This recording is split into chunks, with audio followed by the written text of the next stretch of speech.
Alrighty, well, thank you for joining me. Um, two things spurred me to do this video. I was in a conversation with a good friend of mine. He was bringing up to me Marjorie Taylor Greene, and he wanted to know what I thought about her. Um, and the other thing was, I had read an article by Dr. Michael Brown that asked some questions in regards to specifically dealing with Christians and maybe like the QAnon theory, the idea that Christians would be duped into thinking there was some sort of a plan for Trump to get into the White House, even though it seemed pretty clear that Biden was going to be ushered into the White House regardless. And I think the two can sort of combine on the same wavelength for me. So as a Christian and as somebody who's politically uh, mindful, I these my worlds combined at this location. I've also been known to be, or at least be referred to as a conspiracy theorist, and I don't necessarily run from that title. I don't accept it per se. I don't relish it. I think instead I like to say I'm not a conspiracy theorist. I just have a lot of questions. And so in regards to like my buddy asking me about Marjorie Taylor Greene, I wasn't really sure. I kind of saw like on Twitter her name was popping up a lot, but I wasn't really sure why. And I guess it's come to light that she is a conspiracy theorist of some sort. She's has uh, shared on Facebook, I guess, some conspiracy theorists, and um, I've been known to do that myself. So that's probably why my buddy wanted my opinion on it. It's like, are you as so in a way he's probably like, are you as crazy as she is? Um, and I don't really, I mean, the what he kind of shared about what she's questioning, I I don't really know much about those specific things, but I do know about the world. I do have an opinion about the world and how it deals with information, and it seems to me that there's a preferred narrative, and if you stray from that, then you are essentially uh, you're ostracized to a certain extent. Cancel culture is in full bloom. It's in full swing, and one of the methods that is used is that you are ostracized, or uh, you are delegitimized as being a crazy person. Um, so that's what they'll do. But what's interesting is the media promoted Trump and Russia, and that was a conspiracy. That was a conspiracy theory for sure. It was false, and they had no problem pushing that. So if Alex Jones pushes that, that's crazy time. But if they push it, it's fine. And this is the stuff that bothers me. And as a Christian, this fits my worldview because, for one, I'm a Christian and I believe there's a spiritual realm. So I'm susceptible to the concept of conspiracy theories because I kind of believe in the ultimate conspiracy theory, that there's this actual other dimension where there's spiritual warfare going on. Um, and I kind of thought I lost my train of thought. There was another point that I was going to make. Um, but so yeah, I mean, it this sort of fits um, my way of thinking. Well, and what I was going to say, I think, is the world's a deceiving place, right? So the idea that liars are going to come out and lie, yeah, that makes sense to me. So I'm almost of the mindset. so the media comes out and they push a narrative that's false. Well, I go, yeah, that's because that's the worldly media and the world lies and the world's deceivers. And that's the way I kind of see it. Um, but what I wanted to do is also talk about these questions that Dr. Brown brought up, because I think it affects, that's one of the biggest problems that I'm having right now, is the idea of the relationship with the church and the state, and this idea about Trump. And he was, well, let's just jump into the question. So, because I think it's a good way to sort of parse this stuff out. So, question is, how is it that so many of us were so deceived? So Dr. Brown's a Christian, so this is, he's speaking to Christians here. Like, how were we deceived by this? Um, well, we're in a culture war. I think if you look, you will see that Christians are under assault, and I use that, quote unquote assault, there's real Christian persecution going on in the world. Um, and it all starts somewhere. It doesn't just, most of the time it probably just doesn't hit like murder and rape and pillaging and all that stuff. There's usually a buildup. If you look in in the Hitler, or in Russia, I'm sure that it built and built. And we see it building here. We see it building. The um, the world. One of the things that frustrates me a little bit about the church right now is, it seemed to me that the church was upset at itself for not having gone into these avenues where the world had set up strongholds. In other words, we had not been confronting the world where we had allowed the world to take strongholds like media, um, entertainment, politics. I mean, super important and influential areas. And then society has degraded because of this. I think that's just a perfectly logical way to look at it. And now, some Christians, including Dr. Michael Brown here, are upset that Christians got too involved, I guess. And I'm a little confused by that. And that's kind of where I am now. So why did we get deceived? It's because we were being extolled to get involved. Um, what are we supposed to do? Are we not supposed to vote? I mean, the left tells us to check Christ at the door, and now we've got our own Christians basically saying that same thing. Or it's okay to vote your conscience um, and your morality, but you can't really fight for it, and you shouldn't really talk about it. I'm not really sure what that is. So that's how we get deceived by that sort of stuff. So in regards to conspiracy type stuff, um, there's some avenues there um, that I think.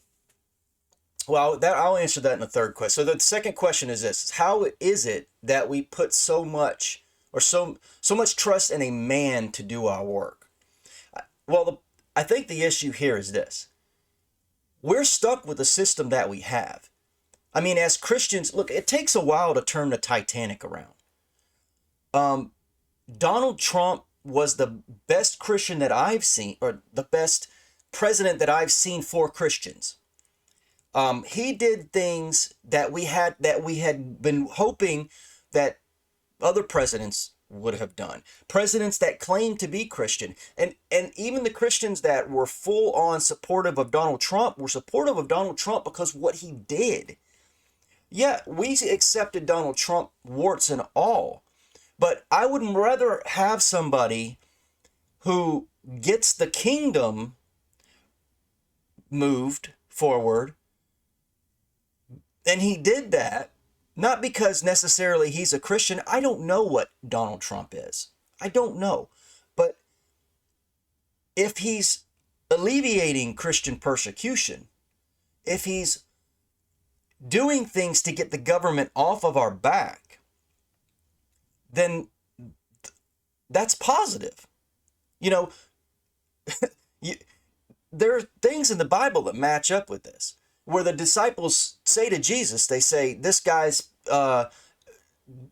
exorcising demons in your name, or and he go and the disciples say, should we rebuke him? And Jesus says, no, those who are not are not against us are with us. So why, you know, we look at a man because he had the opportunity. I mean, I liked Ben Carson, but people didn't like Ben. He was too much of a church guy, apparently. You know, there is this thing called the enemy of the good is the perfect, where you sit there and it's almost, what do they call that? I forget the term, but you don't move because you're just analyzing it. And that's the whole thing. It's like, I didn't like Trump at first, but you can't deny certain things that he did were positive. So much so that now that Biden's in charge, it's taking like all these presidential, I mean, they're moving quick the other direction. So if you needed any sort of barometer of about movement and trajectory, you realize that the enemy, and yes, and Biden is the enemy. I'm sorry, if you're a Christian and you're voting Democrat, you're sinning. I'm sorry, you're sinning. Maybe it's an omission. I mean, I'm not saying it's a moral thing for you. Again, but you're on the wrong side because you're deceived. And it doesn't mean you have to support Trump. God forbid you have to support Trump. I'm not even saying that. And I've said this before in other videos, so I'm not going to go into that. But so let's jump into the third question. It says, how is it that we believe such utterly impossible theories? Okay, so this is the other thing. So this sort of gets back to the whole Marjorie Taylor Greene thing. How are we believing theories? And so I said, well, Christians believe conspiracy theories generally. You know, generally, we believe this.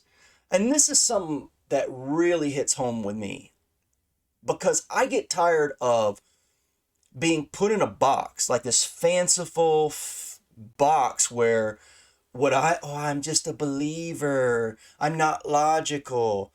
Nonsense.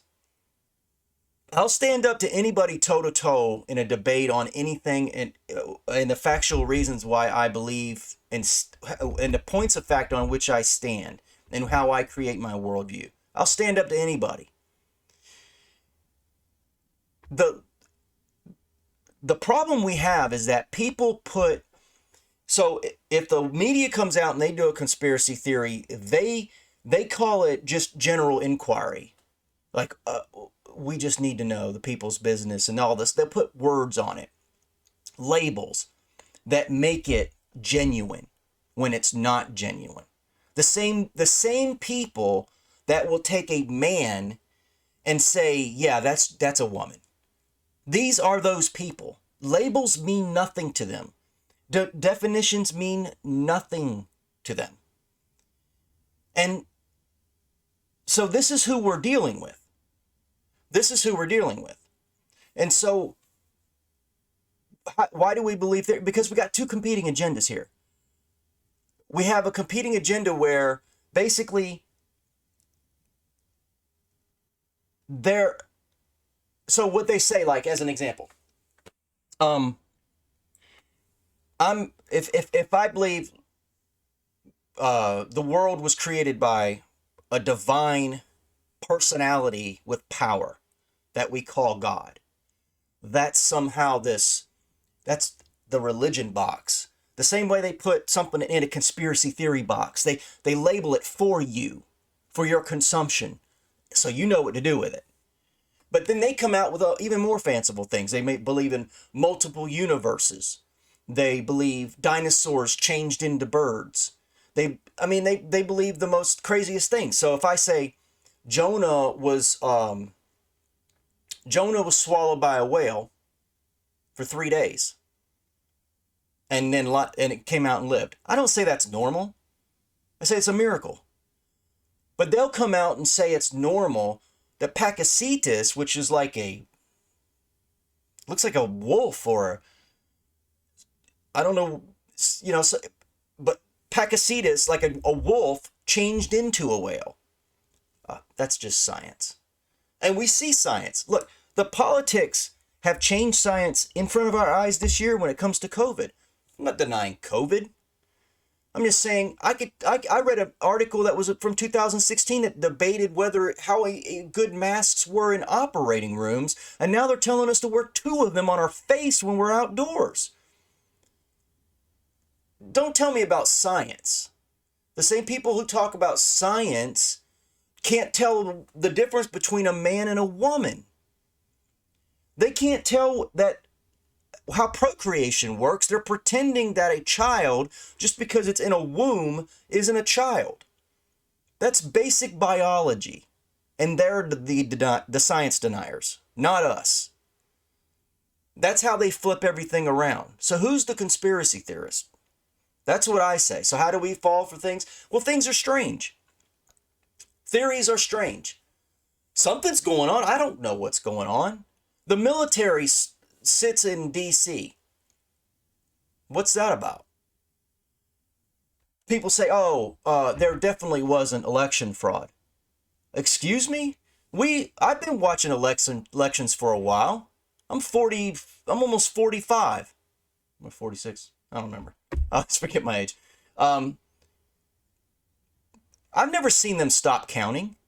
I've never seen someone be in the lead and then all of a sudden they say, you can't even talk about it. Like Mike Lindell goes on Newsmax. You can't even discuss the fact that the electronic voting machines could be abused. When the news media ran stories years ago, multiple stories, HBO did it, CNN did it. Now they pretend they never said these things. They pretend they never said that these machines. Why? Because their guys are using them. That's why. Now they pretend to say what they said then is a conspiracy theory. That's how you believe the crazy stuff. If it's crazy, well, we don't know what to believe anymore because the world's a crazy place. Was 2020 not a crazy year? If there's a year to believe something crazy is going on, isn't that the year to believe it? I mean, I can't understand what's going on. Donald Trump's first 3 years were great. His last year was horrible. What can account for that? He saw the voter fraud coming up and he didn't do anything about it. What can account for that? So people said, it's a trap. Well, it makes some sense of the evidence. I mean, there's other possibilities. I mean, I don't know I don't know any more than anyone else does, but the idea that how could you believe this sort of stuff? Well, I don't know, because there's looks to be a psyop going on that's delivering information that says, that the deep state's up to stuff. And I don't know. We all saw that Jeffrey Epstein didn't kill himself, right? So I don't know. Why do I believe these things? I talked about Mike Lindell, Lynn Wood. Now these are guys who are, up until this past year, nobody questioned these people's sanity. They claim to have actual evidence. So it's one thing to believe theories when somebody else tells them to you. But if you say you actually have evidence, but nobody ever wants to hear the evidence, right? And they're shutting them down, right? If they're crazy, let them spout off. Everybody will see how crazy they are. But when they shut them up, that tells me maybe they have information that other people don't want them to share. And again, I don't know what their motivation is. Mike Lindell's sitting there selling pillows and sheets and doing a good job. He's got no motivation to do this. So I've got a MyPillow. It's great. I mean, so I don't know what the point of him doing this is. So why do we believe these things? because they kind of make sense of certain stuff, and we're stuck in this battle of light and darkness and good and evil.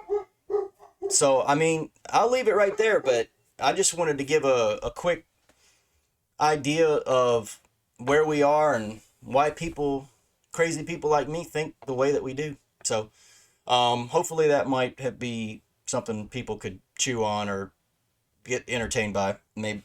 But anyway, if you liked it, you know, like it. if you if you liked it even better than that, and share it or whatever. So, all right, till next time.